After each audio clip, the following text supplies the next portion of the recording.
أشرقت نفسي بنور من فؤادي حينما رددت يا رب العباد وانتشت روحي وصار الدمع يجري يا إلهي خذ بقلبي للرشاد أشرقت نفسي بنور من فؤادي.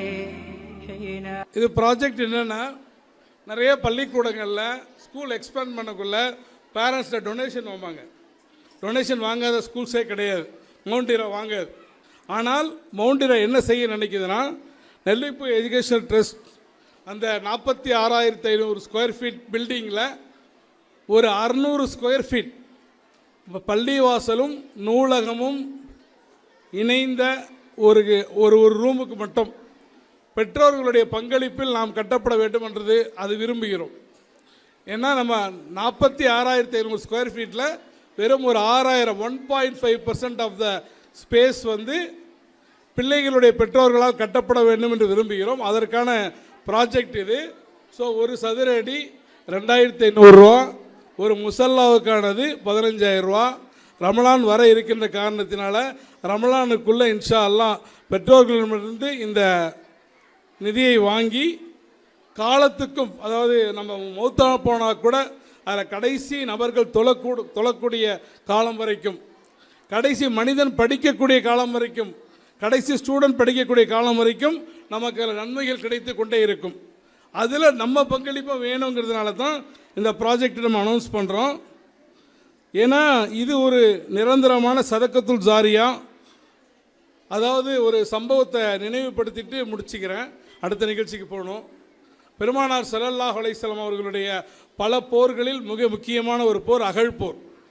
அகழ்போரின் போது கடுமையான நெருக்கடி ஏற்படுகிறது. ரசூல் ஸல்லல்லாஹு அலைஹி வஸல்லம் சொல்கிறாங்க, யார் யாரெல்லாம் என்னென்ன முடியுமோ அதை கொடுத்து உதவுங்கன்றாங்க. அப்போ தான் நமக்கு புகழ்பெற்ற அந்த உமர் ரலியல்லாஹு அன்ஹு அவர்கள் சொத்தில் பாதியை விட்டுட்டு பாதியை எடுத்துகிட்டு வராங்க. இந்த டைம் இப்படியே உமரை நான் பீட் பண்ணியே தீருவேன்னு, சரி அபூபக்கரை பீட் பண்ணுவேன்னு. அங்கேருந்து ரசூல்லா கேட்குறாங்க உமர்கிட்ட, எதை எடுத்து வந்தீர், எதை விட்டு வந்தீர்? பாதி எடுத்து வந்துட்டேன், பாதியை விட்டு வந்துட்டேன்னு கேட்குறாங்க. அபூபக்கர் கேட்குறாங்க, அனைத்தையும் எடுத்து வந்து விட்டேன். எதை விட்டு வந்தீங்க? அல்லாஹ்வையும் அல்லாஹ்வுடைய தூதருடைய பொருத்தத்தையும் தான் விட்டு வந்து விட்டேன்றாங்க. உஸ்மான் ரலியல்லாஹு தஆலா பார்த்து ரசூல் ஸல்லல்லாஹு அலைஹி வஸல்லம் சொல்கிறாங்க, உஸ்மான் செய்த தர்மத்தால் அவர் செய்த பாவத்தையும் அல்லாஹ் மன்னித்து விட்டான், அவர் செய்ய போகும் பாவத்தையும் மன்னித்து விட்டாங்கிறாங்க. அந்த சமயத்தில் ஒரு தோழர் வரார், அவருக்கு எல்லாத்தையும் பார்க்குற பொற்குவியெல்லாம் இருக்குது, நம்மளே ஏதாவது கொடுக்கணுமே, நம்மள்ட்ட எதுவுமே இல்லைன்னு என்ன பண்ணுறாரு, ஒரு தோட்டத்தில் போய் வேலை செய்கிறார். ஒரு யூதருடைய தோட்டத்தில் 2 நாட்கள் வேலை செய்து அவருக்கு ஒரு கை நிறைய சாவு நிறைய பேரித்தம்பழம் கிடைக்கிறது. பேரித்தம்பழம் எடுத்துகிட்டு வரார், தைரியமாக வரார். வந்து பார்த்தா ஒரே கஜானாவாக இருக்குது. இதில் போய் பேரித்தம்பழத்தை எங்கே கொடுக்கறது அப்படின்ட்டு கையை மறைச்சிக்கிறார். ஜிப்ரீல் அலைஹிஸ்ஸலாம் மூலமாக அல்லாஹ்வுடைய தூதருக்கு அல்லாஹ் வஹி அனுப்புகிறான். அல்லாஹ்வுடைய தூதர் அந்த நபரை கூப்பிட்டு அந்த பேரித்தம்பழத்தை வாங்கி அந்த பொற்குவியலின் மீது தூவிவிட்டு சொன்னார்கள், அல்லாஹ் இது அனைத்தையும் இந்த பேரித்தம்பழத்தை கொண்டுதான் அல்லாஹு தஆலா ஏற்றுக்கொள்வான் என்பதாக சொல்லி காட்டினார்கள். அப்போ தர்மம் செய்வதற்கு ஒரே மனசுதான் முக்கியமே தவிர என்ன செய்கிறோம் என்பது முக்கியமில்லை என்பதால் தான் முசல்லாங்கிறதோடு சுருக்கிக்காமல் ஒரு சதுர அடி 2,500 ரூபா கொடுக்கக்கூடியவங்க கூட உதவி செய்யலாங்கிற அடிப்படையில் அந்த திட்டத்தை நம்ம அனௌன்ஸ் பண்ணியிருக்கிறோம். சமீபத்தில் ஓமியத்தினுடைய அந்த நிகழ்ச்சியில் பேசிய நம் மரியாதைக்குரிய துணை முதல்வர் உதயநிதி ஸ்டாலின் அவர்கள் கூட ஒரு ஹதீஸை நினைவுபடுத்தினாங்க. இஸ்லாமிய மார்க்கத்தில் ஒன்று கற்பவனாக இரு, அல்லது கற்பிப்பவனாக இரு, அல்லது 2க்கும் உதவி செய்பவனாக இரு. இந்த 3இல் ஒன்றாக இல்லாமல் வேறு ஒன்றாக மாறிவிட வேண்டாம். அப்போ நம்ம அந்த ஒரு அடிப்படையில் தான் பெற்றோர்களை திட்டத்துக்கு நீங்கள் வழங்குமாறு உங்களை அன்போடு கேட்டுக்கொள்கின்றோம். நீங்கள் வெளியே போகல எக்ஸிட்டில் உங்களுக்கு அந்த QR கோடு போட்டிருப்பாங்க. நீங்கள் இப்பயே, ஏன்னா ஒரு விஷயத்தை தான் அல்ஹம்துலில்லாஹ் இப்பயே ஒரு பேரண்ட் பண்ணிட்டாங்க அல்ஹம்துலில்லாஹ். ஏன்னா நன்மைகளை செய்ய நினைக்கும் போது செஞ்சிடணும். அதுக்கு ஒரு சின்ன உதாரணம் சொல்கிறேன்.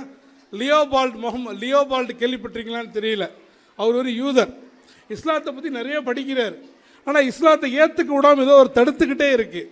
ஒரு முறை அவர் ரயிலில் பயணம் செய்யும்போது குரானை புரட்டுறார். அல்ஹாக்கு முத்தகா சூருங்கிற வசனம் வருது.